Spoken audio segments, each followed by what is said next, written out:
availability of information. Sorry, go ahead. Yeah, it's all about maintaining the confidentiality, integrity, and availability of information. Perfect. All of those things are true, and it's not just that though. That's a small part of it, and sometimes the worst hackers can be ourselves. We just saw that Friday going into this week. I even had to do some cleanup of the CrowdStrike mix up on Friday. That wasn't a cyber attack, but when you start to learn this information, you'll understand how if you follow a process, it's part of cybersecurity. Um, a company like that should never shut down half the world, but hey, it happens.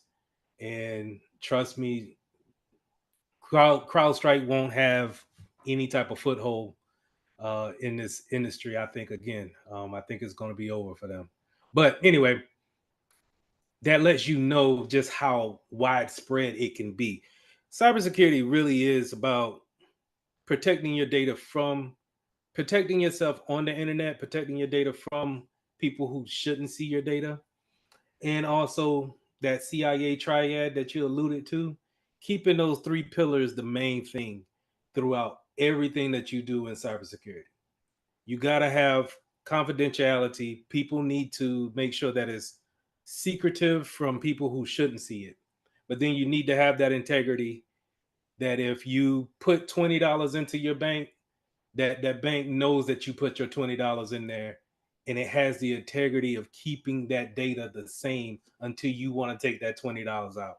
That's integrity. But then it needs to be available. So think about some of the sites that never go down. Um, they have a very high availability. The one that comes to mind is Amazon.com. Amazon.com never goes down. That site is always up. I even seen Facebook and Instagram. Instagram goes down quite often, um, but I've seen a lot of more sites just kind of go down and have that maintenance period where people need to bring it back up. Prime case was just this weekend where CrowdStrike took everybody offline, and that's that part of the availability that while it was CrowdStrike's fault, us as security professionals, we needed to have another thing in place in order to keep the business running.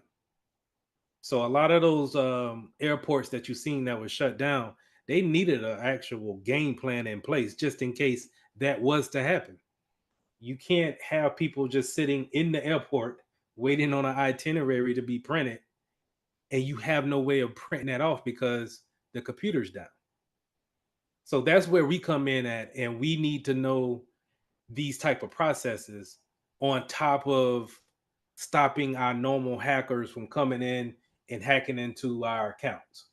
So all of that is entailed with cybersecurity. But thank you for answering that for me. So Cybersecurity Security Plus is a well-known certification, right? Um, it's kind of like the industry standard. Now, what we have is two different versions. We have a 601 and we have a 701. 601 is being phased out next week, actually.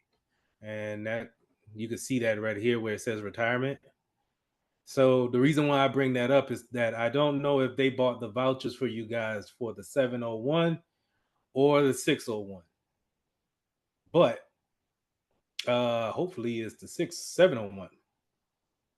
I don't know who would be able to get us that information. But what I'm going to teach on these next 4 weeks, I'm going to teach on 601, and I'm going to add in the things from 701. So we fill in those gaps. It's really the same test. They're just going to change certain objectives out. So, we shouldn't really miss anything on that. Yes, I do not know how to say your name. Please say your name. I'm sorry. It's Lashbomi. Yeah, so I believe like the other time they talked about like the 701 because Mhm. they said the 601 was getting phased out like I think July. Yeah, Yes. yeah. So they were like, they were going to get us 701 vouchers. Okay. Well, I'll still teach on the 601, but like I said, I'll cover the 701 as well. So those things that they're adding in, we can go ahead and just cover those things too. And mind you, like I'm recording this session. I'm going to put that up so you guys can come back and study this whenever you feel free. I want you to understand that um, in order for you to pass this exam, it's a tough exam. So you're gonna need to do some studying on your part. You have to. I don't expect for you to get on this class and really kind of soak it in these 2 hours that I'm talking. I'm not gonna be naive and think that. But I'm gonna give you everything that I think you need to pass this exam. But you're gonna need to do some effort on your own. And when you feel like taking an hour out of your day, maybe an hour and a half, and going on this website that I'm gonna show you and practicing this material, I believe that you can go ahead and have it stick and be able to pass this exam. So going back to this website here, it's a 90-minute test, multiple choice. But what it does have is maybe about 10 questions that are performance based.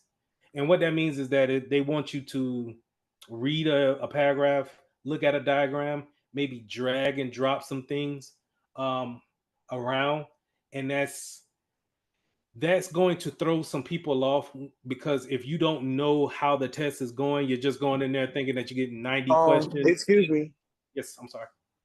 Um, I'm getting my car fixed. My car had broke down. Yeah. So I'm not going to be like attentive as of right now, but I do have questions. Can I come back in maybe 30 minutes? Would that be okay? Yeah. Hold on. Let me get you on the attendance. Jonah. Yeah, go ahead and do what you got to do. Again, like I said, I'm recording this, and I'll let you whenever you come back. I'll let you know where it's going to be at, so you can pick up where we left off at for you. Yes, sir. Thank you. No problem. All right. 90 minutes. 90 minutes. So it's going to be about 80 questions, multiple choice, but you're going to have those 10 questions at the beginning. It's going to be at the beginning, I promise you. And well, let me start off and say I am cybersecurity. Security Plus certified. So I have a good bit of experience with this test because I failed this test twice and got it on my third time.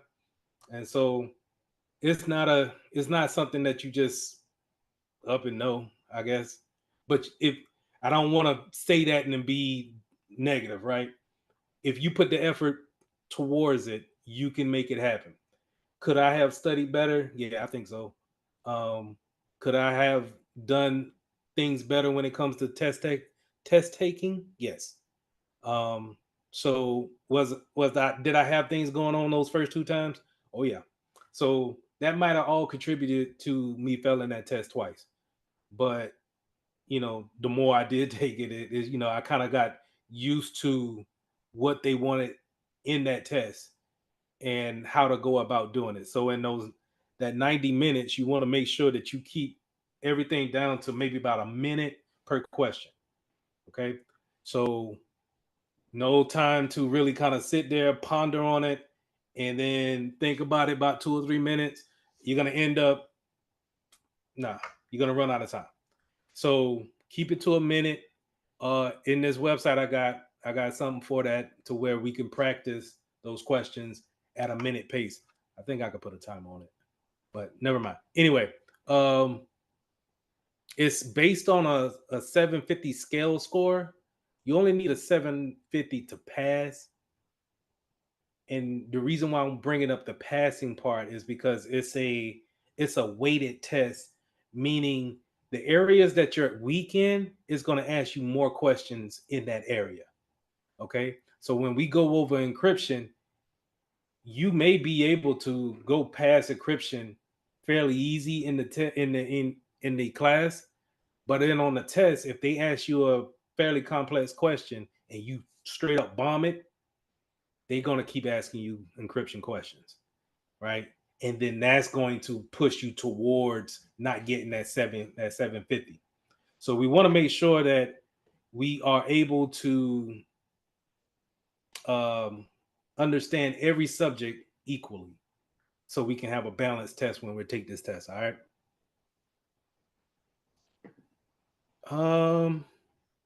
Okay, so 601, 607. Okay. So when you guys get your vouchers, I want you to go to CompTIA. This site right here is called Pearson View, and it's the CompTIA site. I'm gonna drop this in the chat. The reason why I'm bringing this up is because you don't go to CompTIA to register for this exam. You go here to register for the exam. I have this in this. So let me go ahead and show you. I'll stop referencing. This is the site that I'm talking about. I got everybody access to this. So check your email that you gave to Pivot. You should have an email from me regarding this site. Cyber Up with a 3 for the E. But Yeah, I'll have that. Sir, I saw an email like that, but I couldn't access the account. Okay, we'll go. Let me get through this part, and then we'll have a session where we'll make sure everybody can get access to it, because that's going to be big as far as the material is concerned. Okay. All right. So you want to go here to register for your exam, and you can either take it at home or you could take it in one of their testing facilities. You choose and decide on that. Me personally, I had to go to the actual spot and actually take the test there. I think it's easier that way, but don't let me influence how you feel about taking tests. In today's world, you might have you might feel better just to take it at the house. The thing about having a proctor exam, which taking it at the house, right? A proctor exam, they're gonna constantly watch you like that. So you gotta have your camera on, and then they want you to spin your camera around the room, make sure you have everything off your desk, no doors are open. They're trying to alleviate any aspect of you actually cheating. So I don't like that. I think that's an invasive way of privacy, and you don't even really get to see you don't see their face, so you don't know who you're showing that stuff to, in my opinion. But I might be a little paranoid on that. But it is an option. So if you guys want to go ahead and do it at the house, that's fine too. But this is where you'll put in that voucher code and you'll be able to set up your exam. I would say after our last class, I would say go ahead and schedule the exam. Just go ahead. If you feel halfway decent about the material, schedule the exam, commit to it, and go ahead and take it. And see where you're at. Try your best on it. Make sure you study as much as possible. I'm going to leave you access to this material so you can use it at any time. Contact me at any time and let me know what questions you got, and we'll walk through it. But that's the CompTIA site for Pearson View. It has to go through here. You won't be able to go here to CompTIA site and find a way to set up your exam. You have to go here. Another good thing about Security Plus, jobs. So I think me personally, I don't know about you guys, but that's the whole main thing about cybersecurity, is that cybersecurity can provide a job that's very lucrative, very rewarding, and they're only asking you to trade knowledge for the type of job that you have. And what I mean by that is that they want you to constantly learn these new technologies, the processes for the job, and being able to be that subject matter expert when it comes to security of their data. And you have, I don't know about the Nashville area too much, and you guys are in Nashville. I'm correct, or this is Alabama. So, Mobile.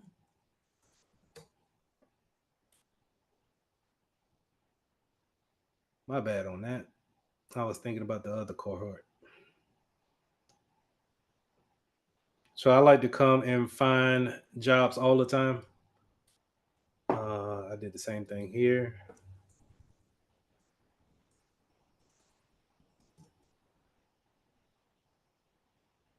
And I like to go on LinkedIn and Indeed.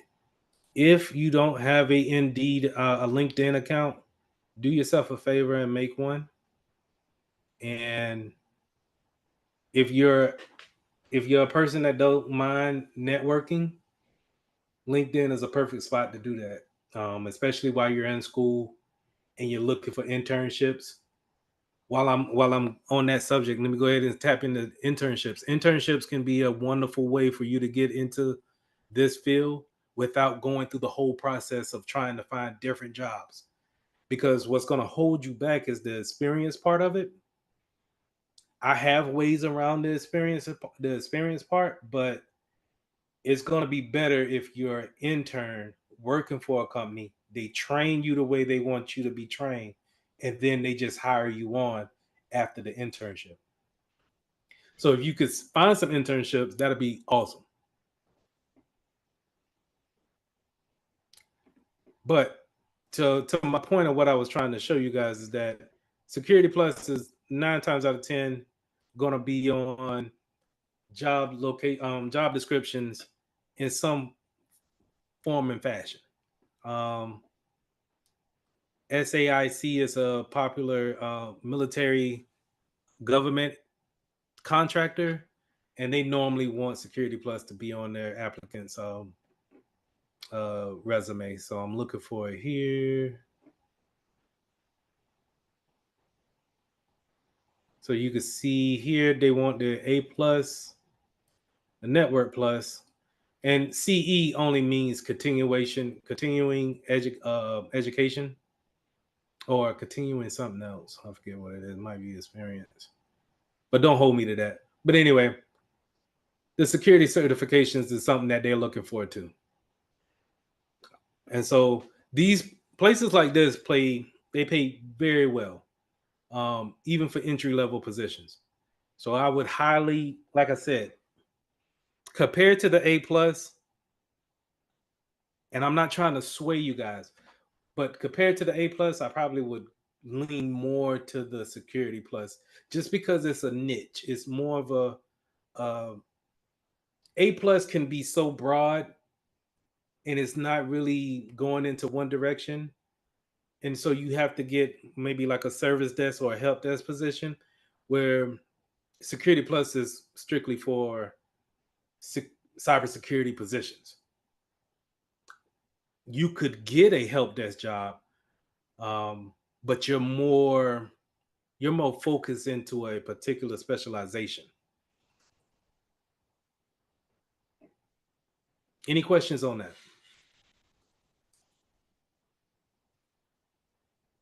So like I said, LinkedIn is a wonderful spot.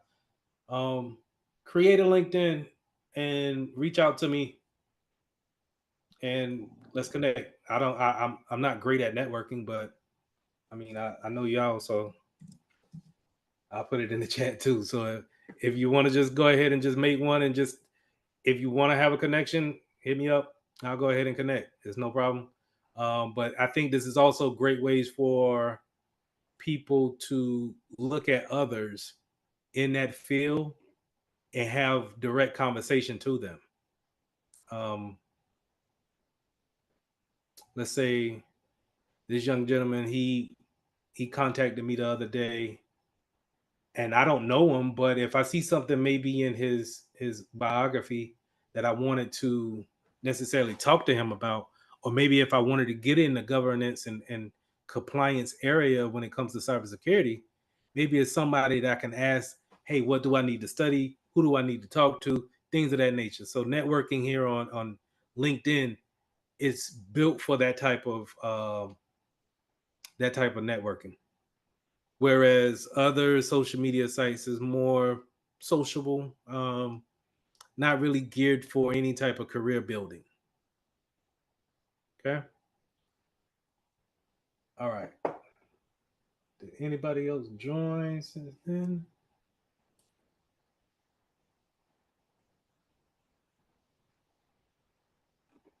I don't think so. All right. Any questions?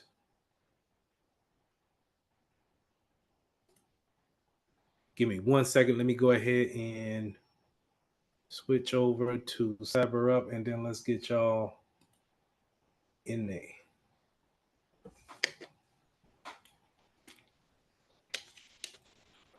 Appreciate that follow, man. All right.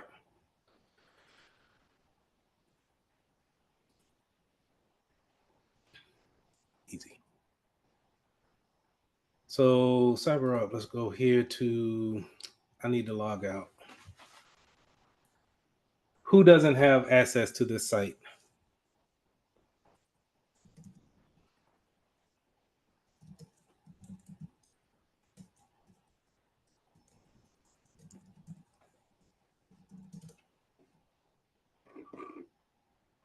Just okay.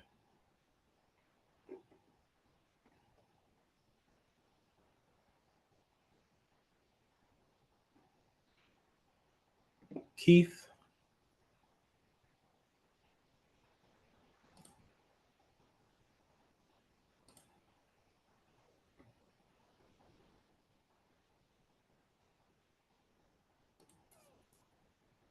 So what's going on? Give me 1 second. I thought I had everybody in here.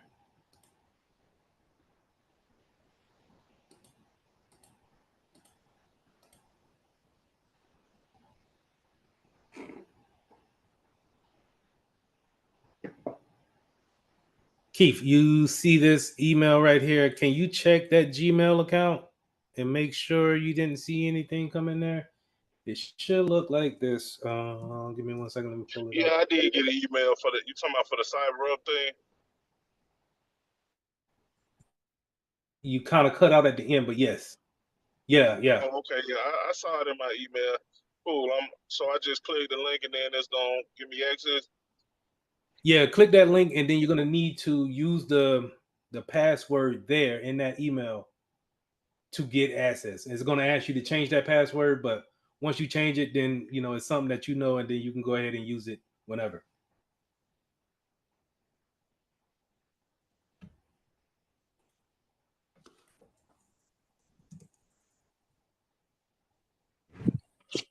So for the Security Plus, are we eventually gonna get CompTIA as well, like the or are we just gonna stay on CyberUp? I don't know, but I and the reason why I don't know is because I had a login for that, but it didn't really give me the class, if that makes sense, in order to have the material for you guys to follow. And so I was kind of confused on that, and I probably need to get with Dr. Blair about that and ask her, what are we all going to? What is the preferred method for us to use? What did y'all use for the A+ course? CompTIA for Core 1 and Core 2. Can someone show me that? Can they share their screen and show me? Or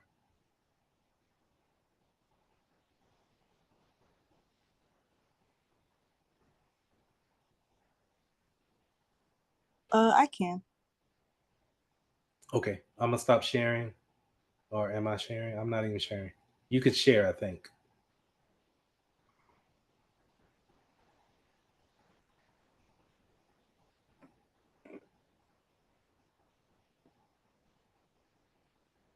Just give me 1 second. I'm logging in. Okay, no problem. I'm gonna go ahead and share my screen real quick just to show you. If you got that email from CyberUp, it's gonna look like this.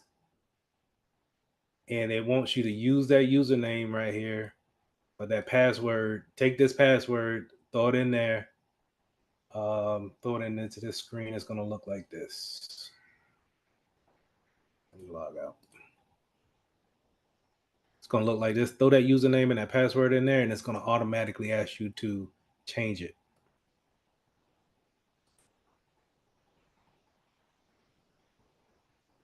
Let me know if I need to send that back to anybody.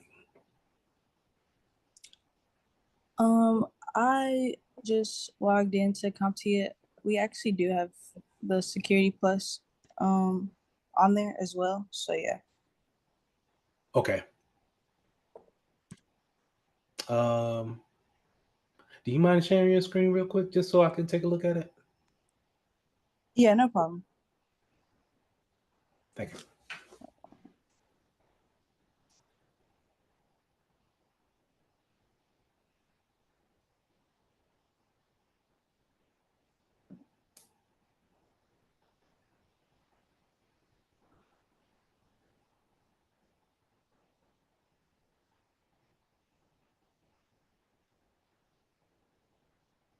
Because I'm wondering if it's 701 for that website. Screen everything.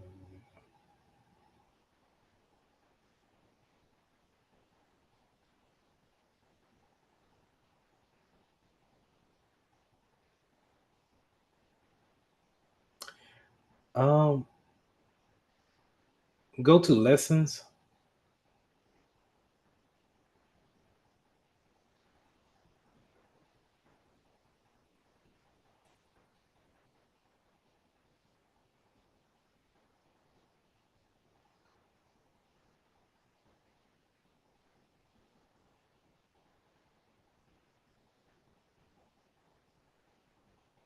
And scroll down. This looks like 601. Sorry, let me come off mute. It's not letting me scroll down. I think it's only 15 15 lessons. lessons. Yeah. Okay. But it does say 701, yes. Okay. So you can go ahead and stop sharing now. I appreciate it. Okay, no problem. So does everybody have access to that? Yeah. Thumbs up or say yeah, appreciate it. Okay, so let's do this in conjunction. So, because I don't think each one of those lessons is probably literature, and they maybe only got videos here and there. I don't know how you guys do with videos or hearing a lecture versus reading. Me personally, I gotta have the video. Each one of my classes, each one of my lectures is going to have a video to it, and then at the end of that, should have 7 to 10 questions for every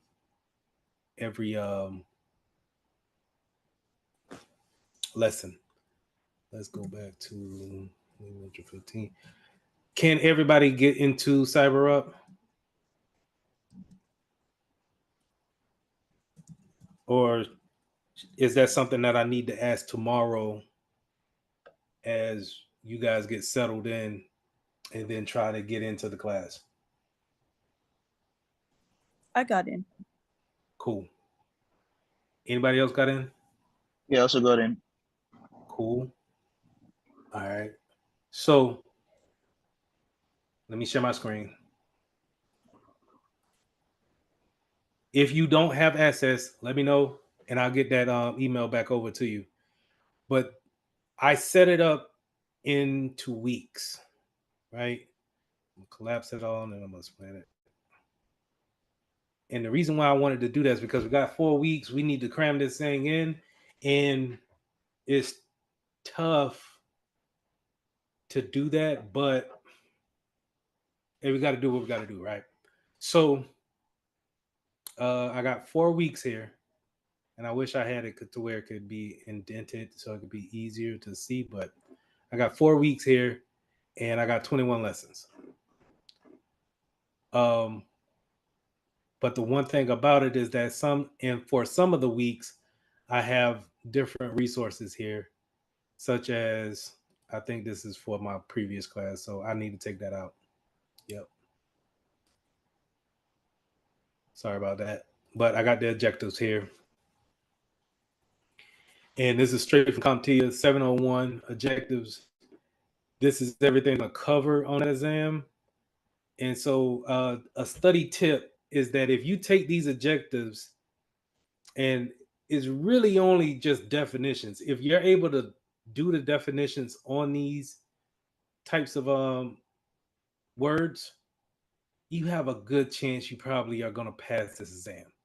Not saying that this is all about remembering definitions. It's more about, if you know the definition of, let's say, a digital signature, that when they ask you a multiple choice question, you'll know the difference between a blockchain. And so you won't get confused when you're reading the problem that they have. Because the thing about a CompTIA test is that they're gonna fluff this up so badly. They're gonna give you a paragraph, maybe 2 paragraphs to read, and it has nothing to do with nothing. All right, and it gets on my nerves. And they're gonna give you 2 paragraphs and maybe ask the question in 2 sentences, and then that might be that. And by it being 90 questions, it wears on you over time to where you start to try to fly through the exam. And that's where they kind of catch you up too. So, but having these objectives, knowing that, you can look at what a nation state is and how it differs from a hacktivist, or if they're in a nation state, if you can understand what I'm saying on those, then you probably stand a good chance of probably passing this exam. So keep those things in mind. So going back, and I have those in like some of the weeks to week points where I have different resources. I thought I did. Guess I didn't. Well, I'll be putting them in there.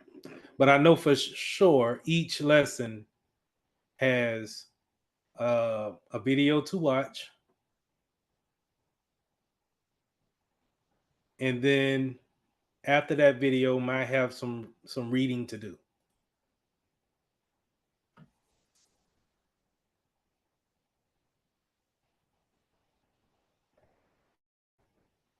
And that's the reason why I wanted it to be in a setting like this, is that you can do this whenever you feel like learning. And then when you feel like learning, you're able to take in a lot more and retain it. Now, you can go over these questions as many times as you want, and be able to check them as they go along. I think I have the answers in there to where it explains why certain things are correct and why they're not. But in conjunction with this, as well as the one from CompTIA that Pivot has provided for you, it should set you up for success, I think.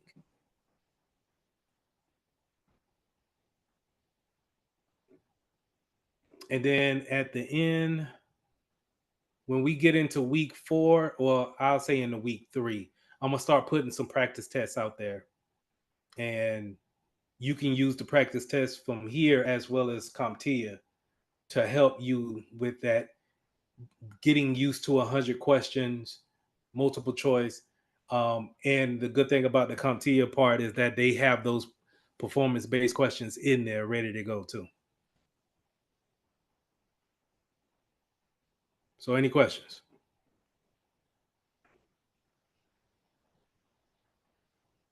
So real quick, right before we take our break, let's go back. I got you guys also in 2 more courses in CyberUp. It's Intro to Computers. Just in case you got any kind of questions coming from the A+ side, take a look at these videos. I think they're very informative. maybe they could shine some light on some questions you probably had from the A+ side of it. It really doesn't go into detail like that, but I do have a video that I thought is very informative. This guy is great, honestly, on YouTube. And then another course that I got you guys signed up in is the job board. And the reason why I did this is because, like I said, the whole point is to find some type of employment. And if you guys, even though you're in school or what have you, you can still try to look for internships. I got cybersecurity companies, government companies that are very lucrative when it comes to government contracting, the medical field, and I try to focus these around remote jobs. So I work remote. I'm a big component of working remote, and I think that it shouldn't go away.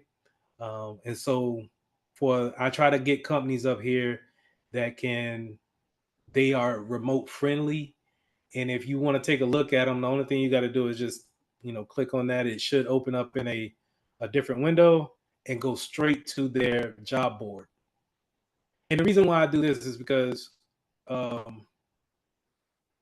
going to Indeed and LinkedIn all the time, it will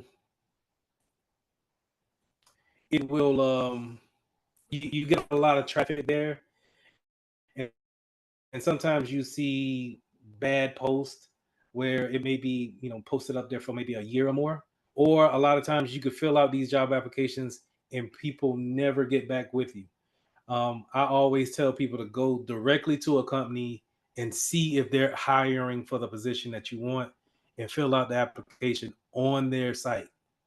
And so I wanted to cut the middleman out and just kind of have it here. And so I think, on your free time, just go through, see what you see. Now, the thing about that is that you don't have to have the Security Plus to fill out these applications. I'm going to say that again. You do not have to have the Security Plus to fill out these applications. I did not have my Security Plus when I got my first cybersecurity job. And I don't think it's a necessity for anybody else to have it as well. But I do think you need to be able to hit your certain points in the interview stage in order to get that job. Okay? So I do believe in that. Any questions on that? I just want to say thank you. That's a great resource. And also, when you said you didn't have Security Plus, do you remember like the first search that you got? I have the Security Plus. No. I'm saying sorry. when you first got a job, like when you first got like the first job that you said that you got. I had what cert? I had a easy cert called ITIL. I was able to knock this out in about a weekend. I crammed this one, right? Didn't know what I was talking about. But this is for help desk. I had this and I had a degree. And we can get into that,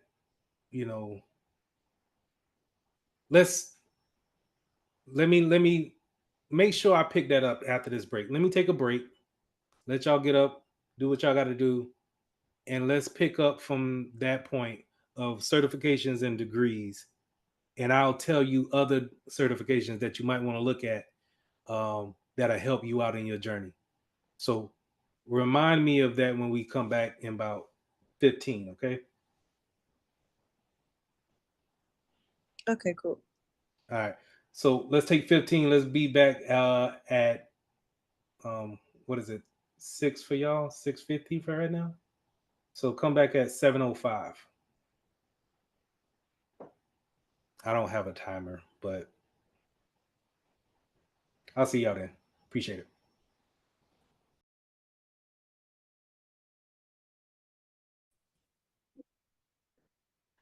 Now, to Leah's point of which certifications that I had, starting off, like I said, ITIL is a inexpensive certification that you can get that is well known, but it's more direct to service desk and help desk. So when you go to putting in a ticket at your school or whatnot, and they have a IT department that gets that ticket and processes it, ITIL will help you understand it from a manager standpoint, learning about SLAs, service level agreements, and how they correlate to your users. So when you put that ticket in, let's say, for us, for example, if you put a ticket in with Verizon, your phone carrier, you're expecting to hear an answer for them in, what time frame. Is it going to be a day? Do you want to hear something within the hour? Do you want to hear something and have a result within 2 hours? Those things is what ITIL will bring your attention to, and then help you strategize and become better at within your field. That's one. And I was able to get my cybersecurity job with just that one. But I had experience on my side because I was already out of the Army, and I did computer work in the Army. And then I was able to get with a TV company and do help desk for them. And so it was kind of like, I used my resume as a heavy on the experience side until I got my certifications up. Now, for you guys, what I would suggest, if you want to get another certification, you can go and you can look at the ITIL one, but then you can also look at this one. And I think this one goes under the radar, but it's a nice one to get and really pass it. I want to say within like 2 weeks of learning it. It's the AWS Cloud Practitioner courses. And the reason why I say this is because everybody's moving to the cloud now. If you don't understand the cloud, then you're kind of missing out on the technology that we're taking a part of. And you all have something to do with the cloud, even to where we're meeting in a Zoom classroom, which is in the cloud, right? I'm recording this to the cloud. And so if you understand how the cloud works, and trust me, this certification does not break down the every little thing about the cloud, but it will give you a overall view of how the cloud works, and then how we actually using it on a day-to-day basis. Then I think that'll be impactful when it comes to putting it on your resume, and then you're able to speak to it from a job standpoint, because they're going to be uploading, data to the cloud, pictures to the cloud, documentation, and they want to know, not only can you protect it, do you understand why we're going to the cloud? Why is it it's such a necessity? Because a big thing that I preach is that technology is only convenient. It's convenience. I'm sorry. It's convenience for us. It doesn't necessarily mean that we need to have it, but it's convenient to have. If you got if you got an iPhone and then an iPad, then what's the difference between the two, other than one is more convenient than the other when it comes to certain tasks, right? And so that's why, having these type of certifications, I think it shows that you are up on the different changes that's going on in the real world, and that you understand what they are facing when it comes to different technology, because they're going to constantly bring in new stuff all the time. So I would definitely say look into ITIL. Maybe it's like I think $99 for this one, and then look into Cloud Practitioner. I for sure know it's about $99 to take this one. Any questions on those? I do not have classes on these yet. I need to find some free time to actually make a class on both of these, but I would like to have some made out and actually provide them. But any questions on that? Do you guys are for the ones? Hold on. Everybody's in school, right? Thumbs up on that. Yes, sir. So, are we all taking cybersecurity as a degree, or is it kind of like, do your school offers that? I'm going to school for computer information systems, and like during like some coursework, they have like we do go over like cybersecurity. Okay. Yeah, Anybody? I'm in school for computer science, but I could concentrate in cybersecurity. Okay. Yeah, I can do that as well. And that's at this point is just we need to catch up, and I'm particularly talking about HBCUs now, is that we need to catch up with other institutions that are offering cybersecurity as a degree.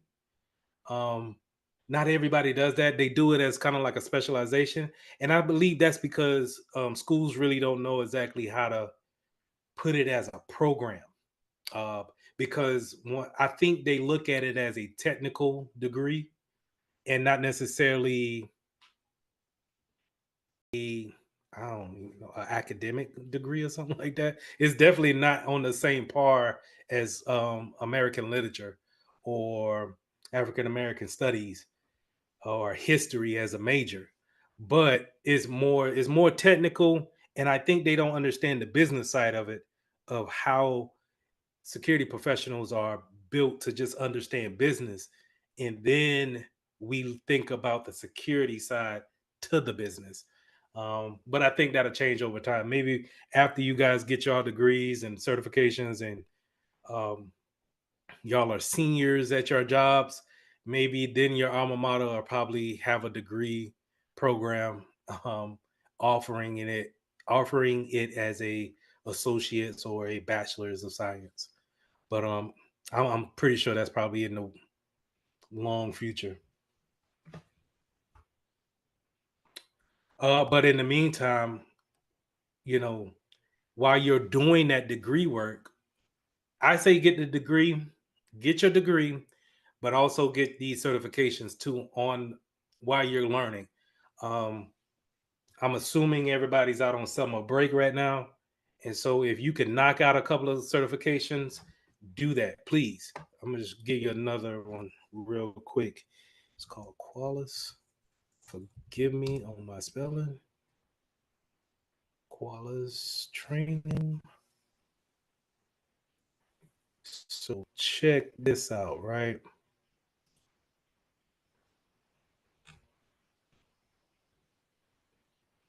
All right. So y'all see this right here? This is a free training at that, right? But they're gonna give you a not a certification, but a certificate of completion based off of vulnerability management. Now, we won't talk about vulnerability management until maybe about Thursday, maybe next week. But vulnerability management is a subsector of cybersecurity. And to put icing on top of that, hold on, let me get right. Go back over here to Indeed. Let me get up out of here. And just throw vulnerability management up in here. Vulnerability management making me look bad right now.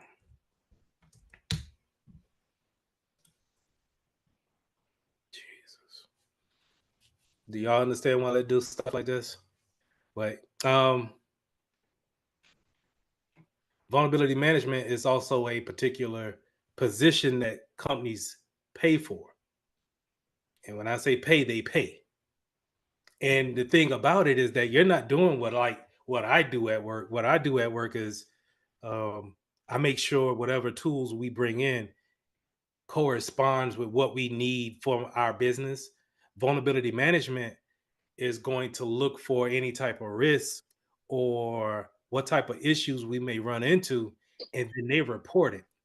Once they report it, it's up to the IT team to remediate it and fix that issue.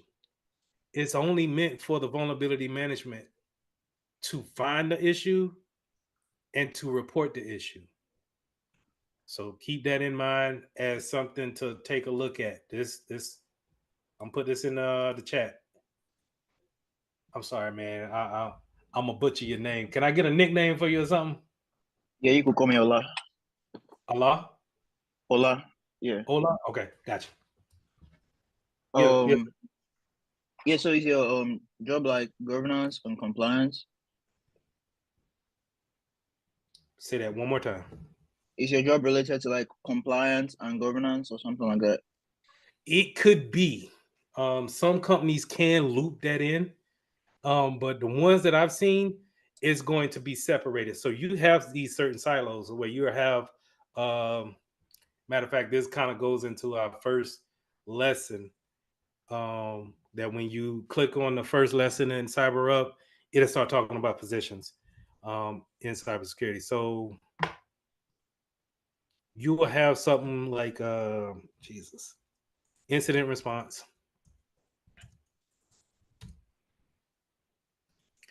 But then you will have something like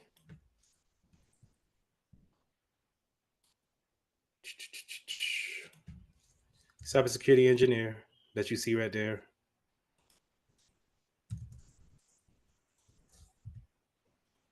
And let's just say analyst for right now. But the analyst, see, the cybersecurity analyst is going to be very related to the incident response analyst. And I'll explain why in just a second. So I'm going to say engineer. And then after that, you're going to have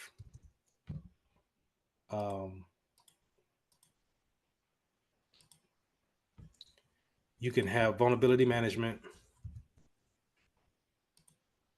right? Then after that, we can have what we call GRC. That's what you're alluding to, Ola, when it comes to governance, risk, and management. GRC.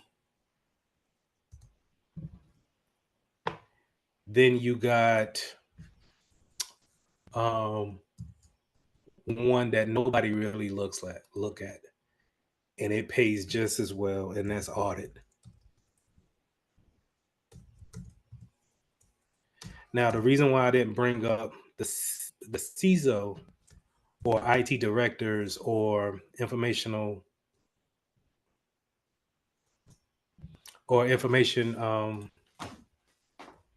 chief information officers is that these are 15 years and plus type of jobs, and plus you're going to need this certification right here. This is what you're going to see a lot. Once you get your Security Plus, you're going to start seeing this certification every time, the CISSP. Can you get this certification now and just skip the Security Plus? Yes. Would I suggest that? No. Do I have it? No. And I'm not telling you not to get it because I ain't got it. But I am saying that it's going to throw 10 times more information at you. And it's going to be a substantial increase when it comes to taking this test. I think it's $700 for this test. And there's no retakes. Well, you can retake it, but you're going to pay another $700. So just keep those things in mind. So that's your senior side of it. And then auditors, your auditors are going to make sure that we have everything that we're supposed to have when it comes to compliance. So sometimes they're in that group. They may be covered under the director of GRC, but they're just really checking, okay, for ISO 27001, which we'll learn about later. Not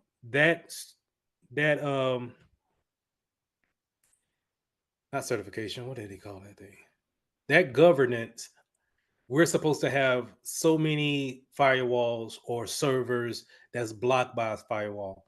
And what our auditors do is that they'll pick a time throughout the year and they'll check to make sure that those things are in place. That's all they do. Now, once they figure out if it's in place or not, then they'll write a report saying the things that we need to change. So I think auditors are very lucrative for the amount of work that they need to put in. But I'm not saying that it's easy. But what I am saying is that I don't see too many people complaining about auditors. That's just me being real.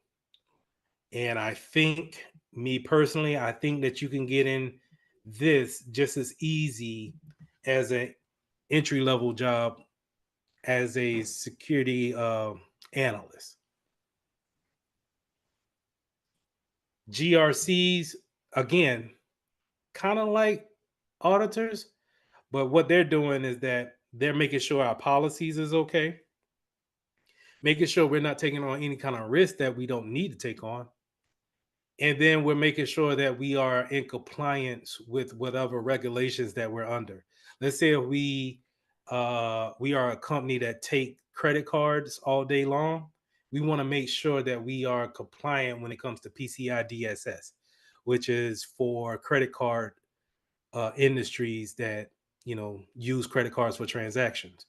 They have a list of things that they want their people to abide by, and it's up to the GRC team to make sure that we have those things in place.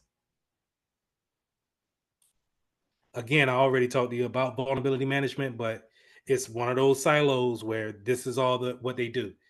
They find out, like, okay, hands up if everybody is familiar with what happened on Friday when it came to CrowdStrike. Put a thumbs up in the chat. So if we're familiar with it, then vulnerability management, that person was supposed to warn everybody that, hey, we got something coming down the pipe and it's going to be big, and we need to get ahead of it before it affect us. So when you think about all those people sitting in their doggone airport, they either didn't have a vulnerability manager to see that coming, or they didn't have another way of really fixing that. I just really find it to be bad. But anyway, vulnerability management is that where I'm going to see what's the problem of what we have in store. It's kind of like looking at updates. So if you got a Mac or if you have a Windows and you have that time where you need to update your computer or your phone, that vulnerability management manager or analyst is going to look at that update once it's primed to come out and see if we actually need to push this out to everybody.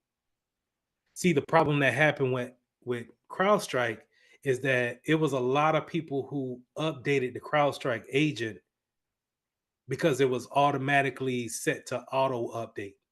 And when it auto updated, it looked for a piece of file in your system 32 for Windows, and it kind of fought it and just kind of really deleted it, which caused the blue screen of death that everybody was just showing. And so now it just creates a headache for everybody else trying to get everything back online, because now you got to figure out ways of how do you put hands on that computer when it's not able to get back on the internet. And it's just a pain, especially for us, for my company that's remote, where I got things in China, Indonesia, Africa, and I can't put hands on them, but I have to work with people who maybe don't have that much great English and try to walk them through the blue screen of death to get them back online. But a vulnerability management could have stopped this before it got out of hand. Going back to cybersecurity engineer. So like I said, this is where I'm at, where I'm looking at the tools that we bring in and I'm determining if that's something that we actually need. You can end up spending millions on these different types of tools, and they all do different things, but that doesn't necessarily mean that you need them. And so it's up to me to take them in, kind of get that demo, and see what it does. and then take it to our testing site to see if we actually need it. If it breaks stuff before we actually implement it, does it work well with the things that we already have in place? Is it worth the money? Is it worth the contract? Because the contract is just, if you can create a software and sell the software, please do that, because people will pay you for it. A lot of money. So that's engineering. That's above the incident response. So incident response and cybersecurity analyst is probably going to be your entry level points. And this is where we're reading a lot of logs. We're looking at a lot of entries that come into the network, and then we're stopping hackers at the first level. But it's not just on the network. It could be physical wise too. It could be people coming into the building, just plugging a USB port, a USB thumb drive into our computer, and then getting on the network that way. So incident response is always constantly moving, constantly checking things, and trying to figure out how to close those gaps once somebody even attempts to penetrate those things. So that was a high level look at some of the roles that we have. I know I went over a lot when it comes to the certifications and the degrees and then the positions. Do you guys got any questions on those things? I know sometimes I can get a little long-winded.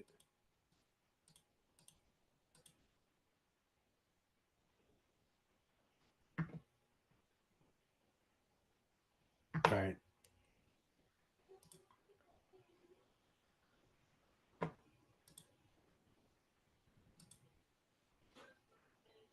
So going back to CyberUp and going back to the course, this is what I want to do for this week going into tomorrow and Wednesday. So week 1, let's go ahead and let's try to knock out lesson 1, 2, and lessons 1 through 4, and then leave, I want to say, the last part of Wednesday and Thursday for crypto. And the reason why is because cryptography is going to be a little difficult to talk about and to get through. And so I want to leave a whole day for that and have that go into the weekend, and let's pick it back up on week 2. Because we're going to really, it's cryptography here, but then we're going to be talking about public keys on Monday. So, which is still just a continuation of cryptography. I don't want to get it confused with crypto, the money, versus cryptography, having things being unreadable. Those are two different things. They don't mean the same thing, not at all. All right, so like I said, we did a high level view of security roles. The video will go into security controls. I also wanted to show you this. So for each lesson, like I said, I might have a PDF for you to read. And then like for this one is some extra resources that you can look at. So this is a live attack map. So I think it's kind of cool where you can see the actual attacks that's going on right now. I wouldn't say these are real time, but it's real enough to where you could see it's not just waiting for a big action item like CrowdStrike to happen. This is going on all the time while we're speaking, while we're going out there and browsing the internet. It's all about if it affects you or not. And a lot of times it won't affect us, right? But when it does affect us, that's when it becomes prevalent, and we have, why those why questions and what can we do to prevent it. My thing about cybersecurity is that it's not necessarily the people our age. Well, our age, I'm older than y'all, but the people who are used to computers, right? I would say anybody that's from 6 years old all the way up to maybe 50, 60 years old. I'm not worried about them. I'm more concerned about older people and then younger people and their information on those machines. You know, a 4-year-old and their social security number being lost or stolen identity when it comes to a 4-year-old or a 78-year-old that has no idea why they're getting scammed over the phone. That's where, you know, my concern comes in at. And I leave it up to you guys to learn this type of stuff. And then if you don't help nobody out, you help out your family. And you know, with this type of information. So hold on, let me look at this chat real quick. Yeah. Any questions? If not, I'm gonna jump into a little bit of a lecture really quick.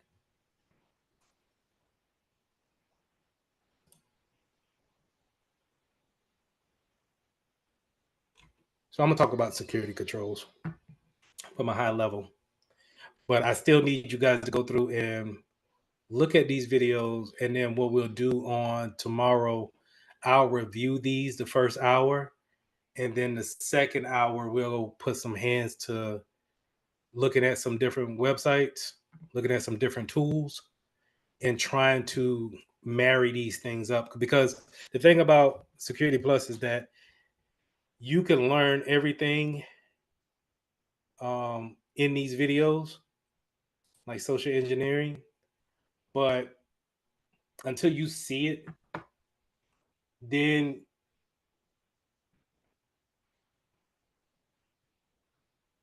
what you mean, Jonah? Like the website? But until you see it, you won't really understand how to use it in a real world scenario. Yes. So Jonah put in the chat about Try Hack Me and Hack the Box. Those are great sources to put those labs together.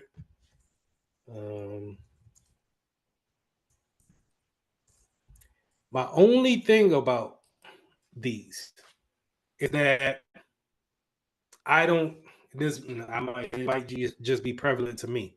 I don't necessarily use this type of stuff in the real world.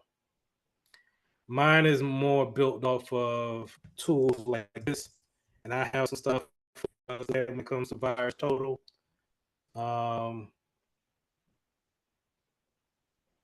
I want to show you guys stuff like this. This is what I use on the real world. But you can go to Try Hack Me, sign up for free, and do some of the courses to kind of get that feel of going through a process of incident response, figuring out what's wrong with it, and then fixing those issues. Great source.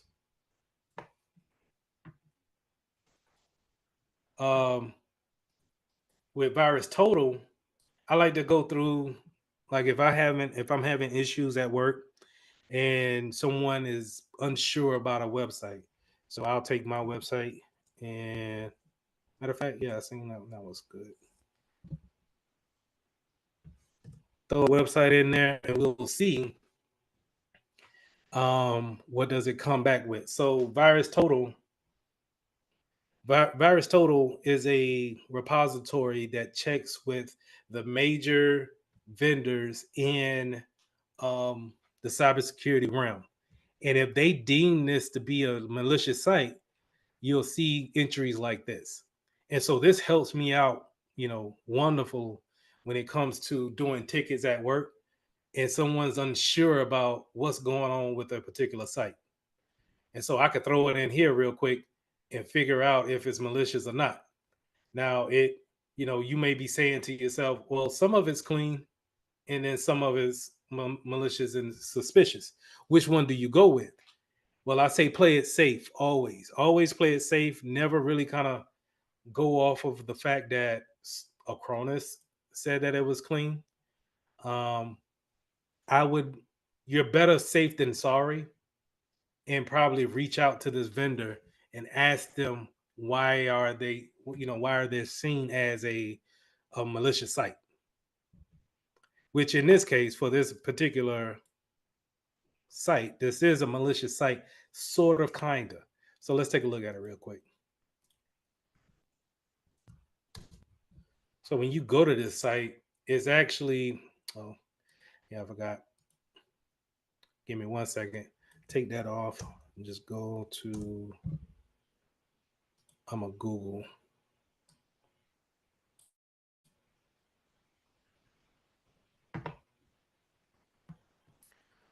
So this site has malicious malware embedded on it, but it's used to test the security tools that you have in place.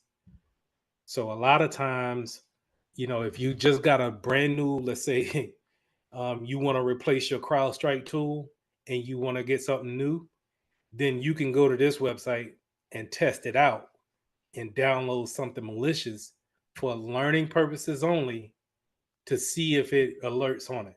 I'm gonna go ahead and click download and see exactly if you guys can get a little show. Might show something, might not. Let's see. They use cookies, so we'll get into cookies a little bit later. I tend to decline all cookies just because while they're not malicious, they are tracking. And so they track your movements, they track your browsing history, and that's how they end up advertising to you so quickly because of the cookies that we accept.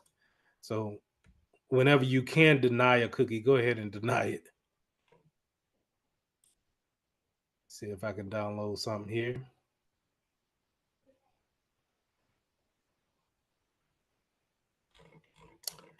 Oh, what's down here? Let's see.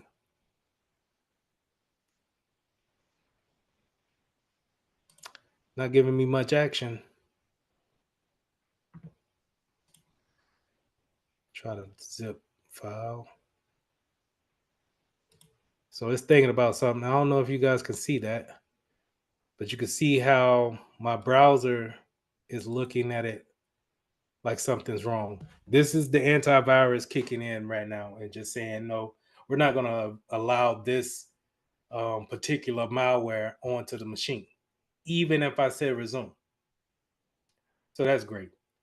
But this is, like I said, this is what I like to test out with. And this is what I would kind of encourage you guys to take that, what I just did right there, and put those type of things on your resume. That what we just witnessed is just me testing antivirus, making sure that I have up-to-date signatures. And if you can explain that to an employer, then that's experience.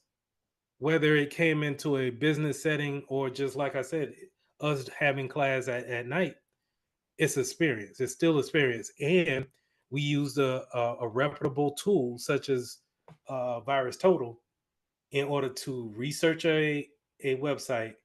And then we also went here and actually tested out our antivirus to make sure that we could not download any malicious material. So if we could put those things on our resume, man, I think that could be a game changer. Any questions on that?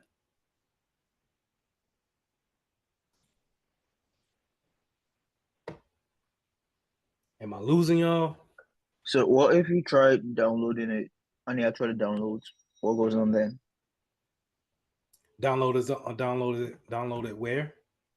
You try downloading it on your device and it actually gets downloaded. What do you do then? If it actually gets downloaded, then we're probably going to be looking at our antivirus that we should have on our PC. Are you a Mac guy or are you a Windows guy? A Windows. So check this out. Even if you have a third party, you should have a antivirus on automatically installed on your PC called Defender. Microsoft Defender. And while Defender is not the greatest, okay, I'm not going to vouch for Defender, but Defender is reliable enough to stay on your computer. If it was to be downloaded, Defender should catch it and do what they call quarantine it. It should be put into a separate file folder on your machine to where the only thing it wants you to do from that standpoint is just delete it. So I got to go through this whole mess to try to show you what I'm talking about. But apparently they got a dashboard now. So this is new to me. So I'm kind of, let me get geeked out about this real quick. Oh, this is nice.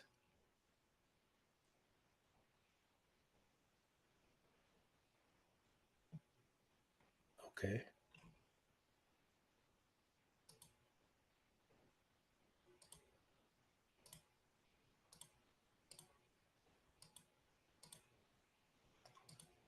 Okay. Sorry, y'all. I'm trying to get somewhere. Jesus. Anyway, Defender's supposed to see it. Believe me. I didn't know it had this update to it, but it should have a place to where I can.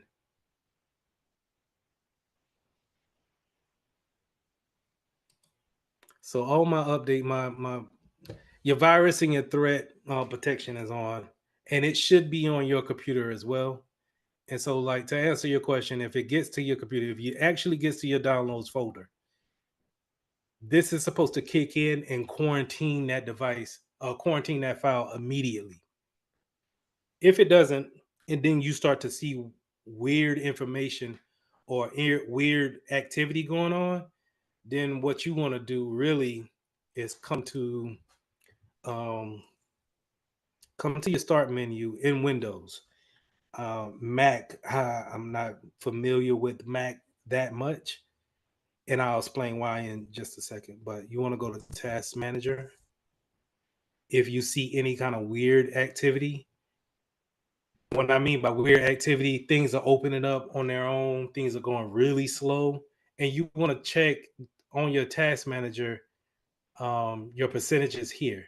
And 9 times out of 10, if you see your CPU hitting like 99%, 100%, your memory is up on 85, things are moving slow, more than likely that fan is going to kick on into your computer and start making some noise and work intensively. If that's the case, then you probably want to come here to the task and stop it. And that's simple as, highlighting it, right clicking, ending the task. You can end the task and it should shut it down. Now, some applications come back automatically because they're built like that. More than likely, a virus is built like that to not just stop at the application, the task manager, but task manager is a great way to stop any unwanted processes that's going on. Now, I hinted at not being a Mac guy because it's really only because I would say maybe about 70% of the workforce is Windows based. And a lot of Mac operating systems are it's hard for people to understand how to use the operating system in a computer setting. They can use it as a phone and maybe as a tablet. But when I'm talking about older folks, 60, 70 years old, they don't want to try to the they're not trying to do the computer scene as a Mac. And I might be stepping on some toes, but I really believe that. And so I just chose to learn Windows, and Windows is continuing, like you just seen with Friday with the CrowdStrike thing. It shut down Windows. If you had a Macintosh in there as a backup system, you could have still kept the business going. And see, that's what I'm talking about when it comes to cybersecurity or informational security. is that you got to be able to look at every different aspect of it and say, hey, you know what? We don't need a Mac, but maybe we should put one over here just in case Windows goes down. And we can still have the print the itineraries, and the planes can still move. Because it didn't stop the actual cloud from being able to work. It just wasn't able to work with the Windows local machine. So unnecessary issues on Friday and today. But I got winded on that. Did I answer your question? I'm pretty sure I did. Yeah, you did. Okay. So that's embedded automatically on a Windows machine, but you can also put different antiviruses on there. So like I got another antivirus up here called Exidium, and I'm hoping to get you guys in this too, where this is a platform that allows you to have that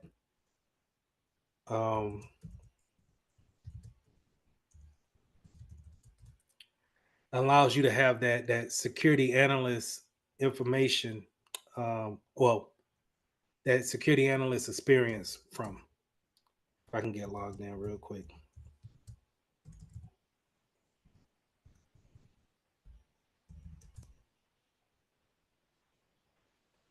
Bear with me.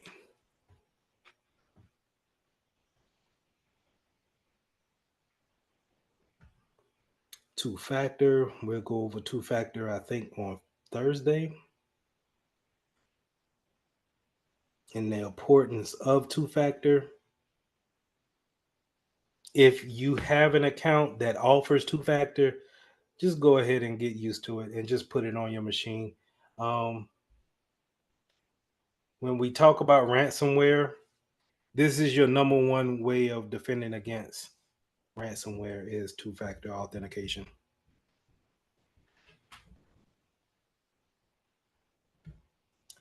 So, like I said, if I can get you guys in here, this would allow you to go into a desktop. A dashboard system and be able to see exactly what kind of like what we do on a day-to-day basis. I go to something similar like this for my job on a day-to-day basis.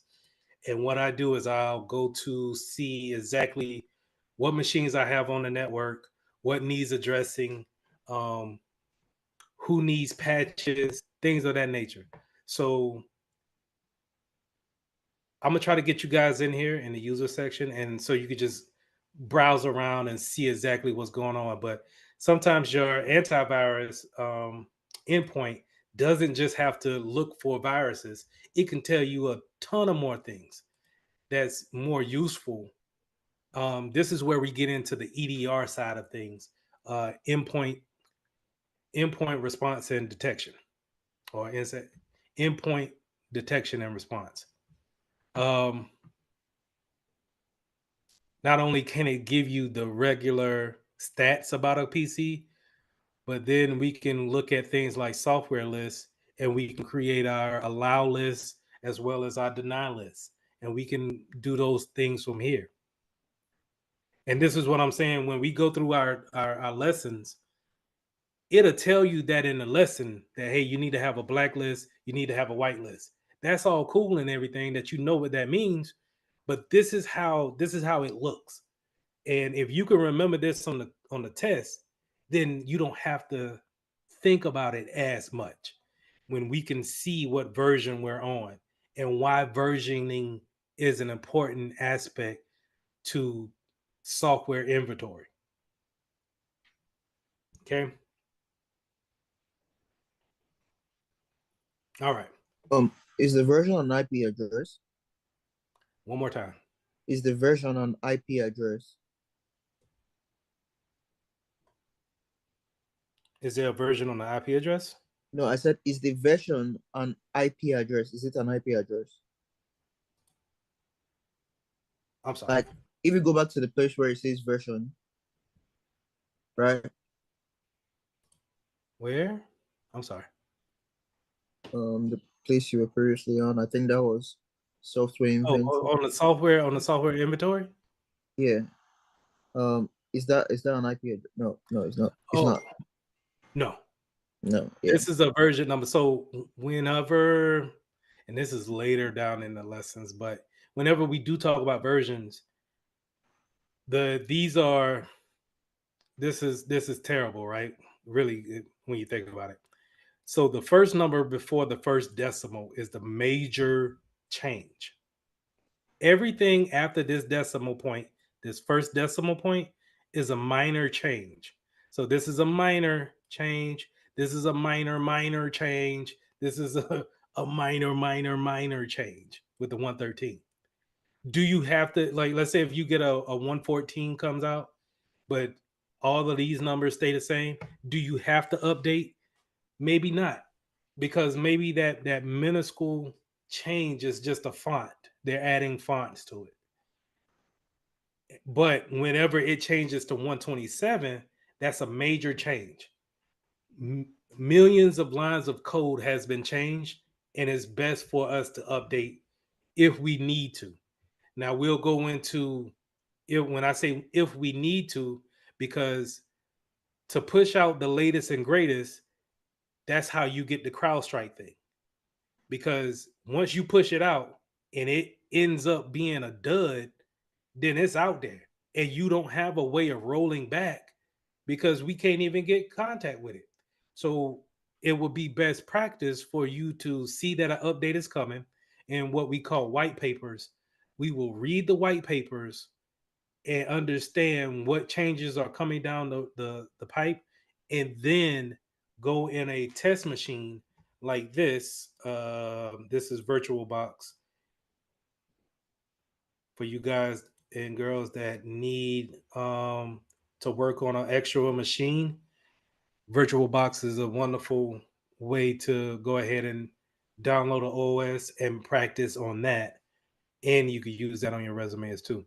But you can use that as a practice way of testing that version to make sure if everything is okay and if it works with what you got in play. Okay. So like how I got here, I got a server and I got a Windows 10 machine, and I could just spin this up and then use this as my test machine instead of working on my local machine. I'm not going to do that now because that's going to be labor intensive on my computer while we're doing Zoom at the same time. But I will spin up my virtual machines for you guys to see that when we start talking about the cloud and things of that nature, because the cloud is pretty much essentially virtual machines. That's all it is.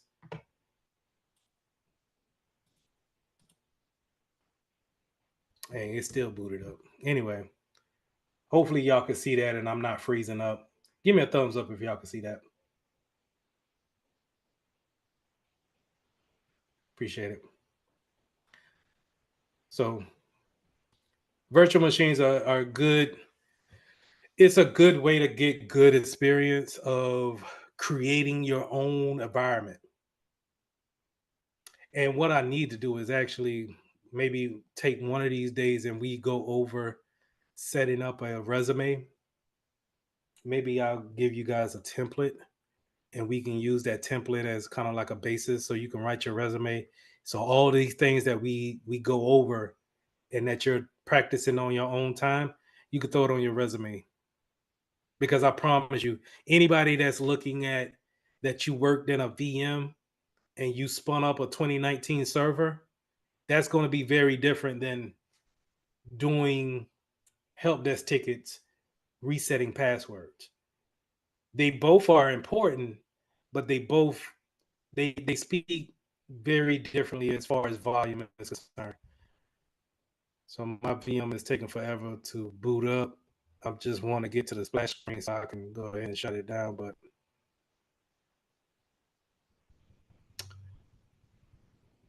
I don't want to bore y'all with that.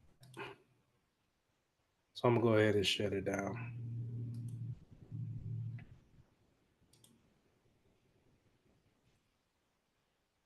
All Well, you see that it's popping up. It's probably trying to pull updates, but I ain't got time for that.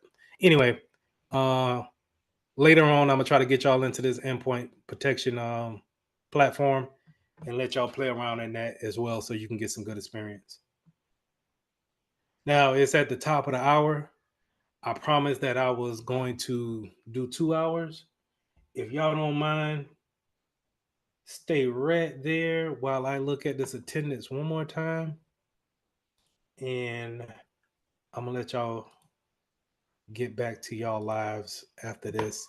But while I'm doing that, please let me know if you got any questions or what did you think about. Do you think that this is a good way that we can go about this class, or do y'all want to see something different? Let me know while I'm doing this attendance real quick.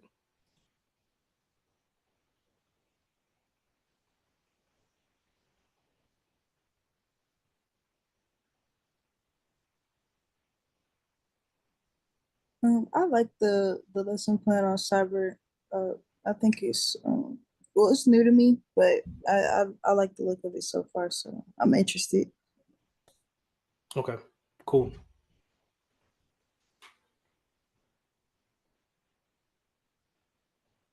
Well, if nobody got anything else, I appreciate your time. Please do not hesitate to email me or contact me on LinkedIn, or you can find me on Facebook, find me there, or just email me back at the Zoom link that I sent out earlier tonight.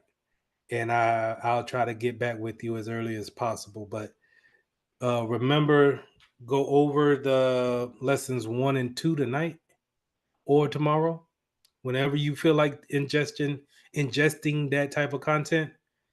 And then let's talk about it for the first hour tomorrow, and then we'll do some hands-on for the second hour. If everything is Yes, cool sir. with Thank y'all, you for your time. all Yeah. right, y'all take it easy. Have a good night. Yeah, you too. I have one question. Yeah. Do I need I have to take my chapter 2 assessment. However, I got an email saying that it was from somebody by the name of Brian with the program, but basically it said, let me go to it. Give me 1 second. Mm-hmm. Uh, one moment. They said yes, right here. Below is the voucher access code for your Core 1 test. Please plan to take your Core 1 test at your earliest convenience. The requirements from the Alabama Collective state that you must complete and pass the Core 1 and Core 2 exams. We will issue your Core 2 voucher once you complete it and show us that you passed the assessment.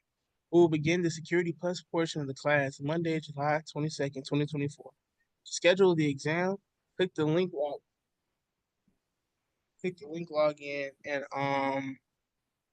and schedule your exam. So were they referring to the assessment or something completely different? I have no idea. I'm sorry. Um,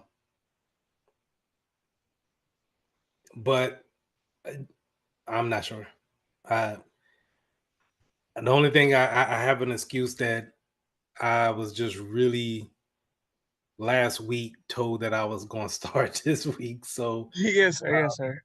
I'm still trying to figure out, what all they promise you guys when starting this program, and then what are you expecting after, that first cohort was done with the A+ side of it. Was it supposed to be taken, or can you take it whenever you feel like it? Yes, sir. Because I'm about to take my assessment for 2 tonight. I'm about to take my assessment 2 tonight. What's And sir, the assessment 2? I'm sorry. What assessment is the 2 for Core assessment 2? 2. It's the last big test covering all of the core that we just finished. It's the core 2 exam. But that's for that's the A plus core 1 and core 2 is Yes, what sir. y'all referring to. Okay. Yes, sir. But that's not the actual test for CompTIA, correct? No, sir. And I was asking, like, I'm not really sure. Do they want me to take my CompTIA test before I try to take the second one? Because I don't feel like I'm really ready for it, and I'm still like watching videos and stuff on YouTube. And I really like there's some principles that I kind of don't really grasp all the way, but I also I'm not sure because what does the test like even look like? Does it look like the assessment? Does it look like it's really just like not knowing? If I knew better, I never took the A plus, but I think the A plus would look like the Security Plus, where and if you have that access to that website uh, to do the lessons for CompTIA, they should have a practice test in there, and that's how it should look. But I'm not told. I'm not 100% sure. So I would reach back out to who sent you that email and ask them if they want you to take that CompTIA exam, or when can you take it? When because there's no need for you to take it if you feel like you're not going to be ready. That's not the point, in my opinion. Yes, sir. Thank you. No problem. You have a great night, sir. All right, y'all too. Anybody else got anything? Y'all there?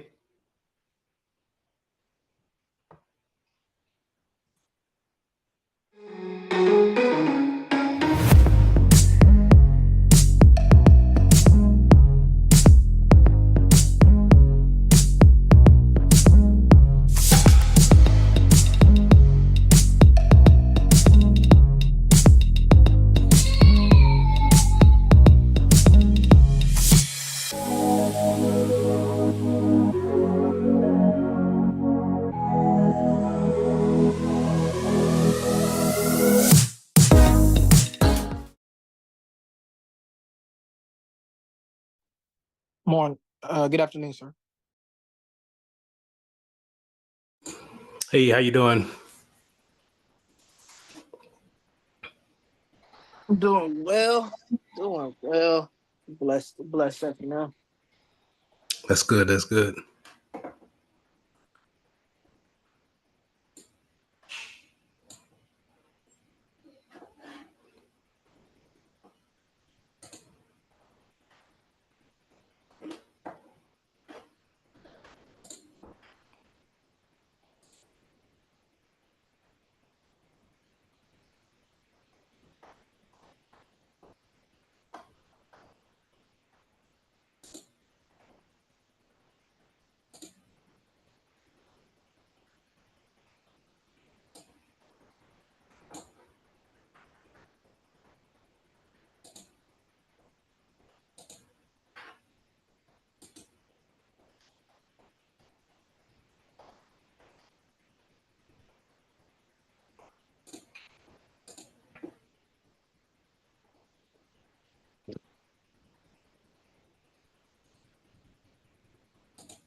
We'll give it a couple of more minutes and then we'll get started.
Okay.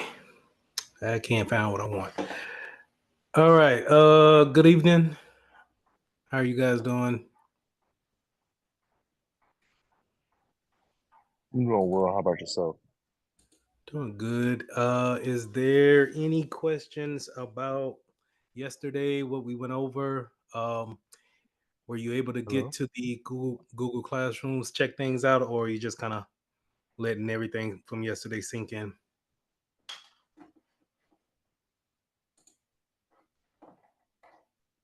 I was able to get into. I do have a question. So I know Google Classroom has an app as well too. Is there a way to sync that Google Classroom into the app itself so it'd be a lot easier, or would it only be within like a desktop setting, or would it be able to, you know? I believe that if you download that Classroom app, when you log in with that email that I sent it to, it should sync automatically, and it should just replicate whatever we have here.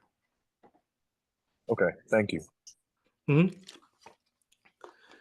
So, just real quick, for whoever is signed in as iPhone, just throw your name in the chat so I know who you are for attendance.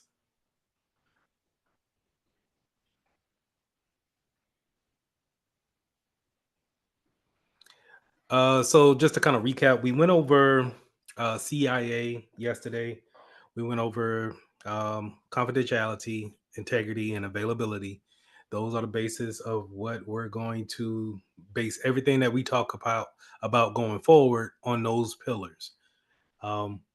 We also talked about security controls, how we could put things in order to um, defend against any type of threats, risk, or vulnerabilities that we may face. Those security controls may be managerial, operational, physical, or technical.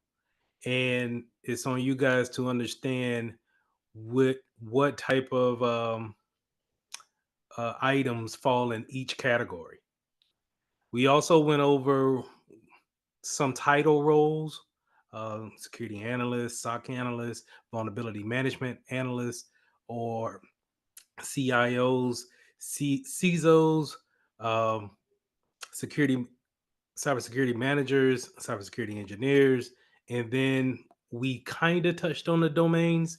But as we go along, we'll dive much deeper, or it'll kind of become clear of the domains that everybody is in. Um, Everybody pretty much falls under the same domain of the umbrella when it comes to IT, right? We fall under that umbrella, but we also kind of fall under the domain of uh, business and business operations, because we have to know what we are dealing with when it comes to business. I have already put the lecture from yesterday into the Google Classroom here. It's uncut, unedited, so I think this is right at 3 hours. So you can go ahead and click on this and be able to, I think you should be able to view this. I don't think I need to give you permissions because I have you guys into the class. So if you don't have access to the classroom, please reach out via the chat or via the chat or LinkedIn, and I'll get you a link to the classroom. Carl, go ahead and send me an email, and I'll go ahead and put your email into the classroom, and it'll send an email to you to get you into that classroom. Any questions going forward before we go and jump into lesson 2, which would be threats and attacks? Any questions?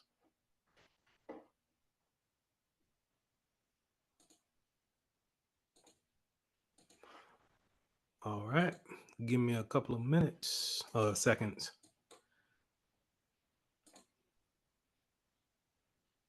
All right, head it your way, Carl. If you don't see it in your inbox, check your spam because I might be jumping in there.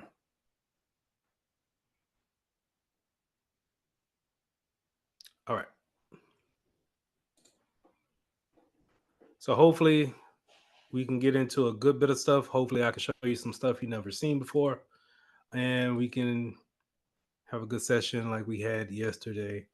I was very, very happy with how things went yesterday. I was very pleased with that. So let's keep it moving and let's jump into lesson 2. Recording is going. Comparing threats types. So in lesson 2, we're going to talk about the different threats, attacks that we can come across. When you're thinking about attacks, mostly everybody jumps back to viruses and worms and things of that nature, but that's kind of, early 2000s. We have our main threat today is going to be your ransomware attacks. This is where someone uses social engineering to try to really kind of get that link in front of you to click on it, and then once you click on that link, it uses encryption to lock everything up on your computer, and then they will ask you for a ransom in order to get your valuable information back. Ransomware is tough to defend against because we have to, as security professionals, we have to teach the clients how to be more mindful of what to look for when it comes to ransom or phishing emails, or like how we talked about yesterday, someone dropping a USB and plugging it in and then clicking on certain things that you have no idea what you're clicking on. The thing about a ransomware is that once it's started, once it's kicked off and it encrypts everything, it doesn't erase your information. It's just blocking you from seeing it. Only thing they're really doing is just basically putting a password on it. If you ever, so like if you look at my screen and I go to the file section, hopefully it won't freeze up on me, and I go to save as a copy. I think, no, hold on. Let me get right. Info. Okay. So if I go to protect presentation, I can protect this presentation with a password. And once you put that password on your document, it encrypts it. And when it encrypts, obviously no one else can get into that document unless they have that particular key, which is your password, to open that file. That's the only thing they're doing when it comes to ransomware. They're locking your whole computer down with one particular password. And they'll say, hey, give me 14 Bitcoins and I'll give you the password to get your files back. That's great. But if you pay that 14 Bitcoin for that, there's no telling that person will not just reactivate the ransom again. So, I always teach, if you get attacked by a ransomware attack and your files are encrypted, just go ahead and count your losses, charge it to the game, and wipe the machine clean. Do not pay the ransom. You should always have backups. Always, always, always have backups. In order to beat ransomware, backups is your number one thing. In order to beat ransomware, backups will be your answer. In order to beat beat ransomware, you got to have the backups, because it's just, it doesn't make sense. We had a up in Charlotte, we had the school district was attacked by ransomware, and they wanted, I think, the equivalent of 32,000 in bitcoins, and they end up paying it because it was, a lot of students' information that was encrypted, and they pretty much crippled the whole school district at that time. Um, but if they had their backups properly, they just could have, wiped that one or two machines and just restored from backups. Maybe been a day behind, and kept it moving with, regular operations. So let's jump into it. Vulnerability, threat, and risk. Whenever we have a vulnerability plus a threat, it creates what we call a risk, right? So a vulnerability is not necessarily something that you're dealing with, it's something that you're exposed to. So we all have a vulnerability to COVID or the flu, right? Doesn't necessarily mean that we will get it. We are just acceptable to it. And we have a vector or some type of opening to it. Now, the threat would be COVID or the flu, right? And so, how those things combine, if someone comes with COVID and we don't have COVID and we're in the same room, our risk and likelihood of getting COVID has substantially went up. And the same thing goes when it comes to computers or cybersecurity attacks, right? Whenever you are acceptable to an attack, if that threat is present, it could be a big risk that you actually become a victim of that attack. So last night I talked about vulnerabilities as far as patches was concerned, updating your phones or your computers, because those patches fix vulnerabilities that's out there. Those vulnerabilities are, mishaps that we have in the codes. On your computer and your phone, you have millions and millions of lines of code that the computer is reading behind the scenes, right? And so they are written by humans, so therefore they could have mistakes. And if they have those mistakes, those patches come out normally every month in order to fix those things. That's why they give you like the big red exclamation point or the big red number in iOS to say, hey, come on, let's go ahead and update your phone, because it's going to fix those vulnerabilities. Now the threats are the attacks that can come along with those vulnerabilities, maybe taken over by someone that you didn't give access to, um, being able to remote wipe that machine, um, being able to take the pictures from a phone. Those are the threats. And so if those vulnerabilities are present on the phone, and that threat being, let's say, some guy in Kansas being able to hook up to your phone, then now the risk of you being hacked is very high. Now, if you patch your machine and you bring that vulnerability down to zero or very low, then the risk and the likelihood and the impact is very low. It comes down.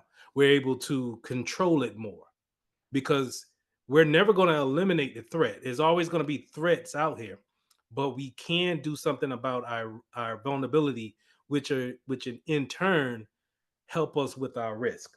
Okay. So on the test, you're going to see this equation. And just remember that if you have a vulnerability and then you have a threat, then those things together will bring on a risk. Now, the risk for certain, let's say, computers or information within a business, the impact could be high. It could be sensitive information, so the impact could be very high, or it could be very low. It's just the scheduling for the day, so the impact could be low. The likelihood is more based off of if the threat is I want to say, more imminent to actually attack or be in the area, the likelihood is probably higher. But then you also have something what we call you got man-made attacks, and then you have God attacks, or acts of God, right? And what I mean by that is that, pretty much anything that's on a computer or technical will be man-made attacks. But then you also have risk of tornadoes, flooding, hurricanes, those things that can impact the data center that we have our information on. And us as professionals, security professionals, we need to be aware of that. So, in order to know what part of the United States that we live in, and know what type of acts of God that we're susceptible to. Now, in Alabama, I would believe that y'all are susceptible to hurricanes, tornadoes, maybe earthquakes. Are y'all? The tornadoes for sure. What about hurricanes? If you're in Mobile, more than likely. Yeah, hurricane. Mobile, yeah. Yeah. Okay. Earthquakes? I'm kind of reaching. Not over here. Yeah, it's more on not the over West here. Coast. Yeah. So then we would say the risk and the impact will be low, right? We probably wouldn't have to do anything for that. Flooding, and I think flooding will be more on city to city. It depends on if you're in a rural area, because some places do flood worse than there. I know, depending if you're like in a bowl or if you're like in an area, because I know, I'm from Phoenix City, and Phoenix City floods depending on where you're at. So, okay, so all of those things we'll take into consideration, only because if we have data centers set up and we're running those data centers, if we flood out, like I worked at a bank, AgFirst actually, they flooded out with their data center. So we had to force our traffic to come out of Alpharetta, Georgia, versus being in Columbia, South Carolina. So those are the things that when we built the new data center, they took into consideration of how do we protect against flooding. Now, here's the thing: the flooding may come along every 10 years. So those things have to be in your, in your research. And when you go to your CIO or your CFO and you're looking for that funding for that type of project, you have to have that in mind. Like, hey, we could protect the data against tornadoes, but how often do we get tornadoes? Do we get it every year? And do we get touchdowns every year? Like, does it tear stuff up every year? And if so, maybe we do want to push everything to the cloud and have things in different areas around the country. But if not, then maybe we don't have to spend that much money in that area. That threat is still there, but it's not necessarily intimate to be a high likelihood of something happening. So those not threats, those act of gods and the man-made attacks, they work in the same way when it comes to threats. They are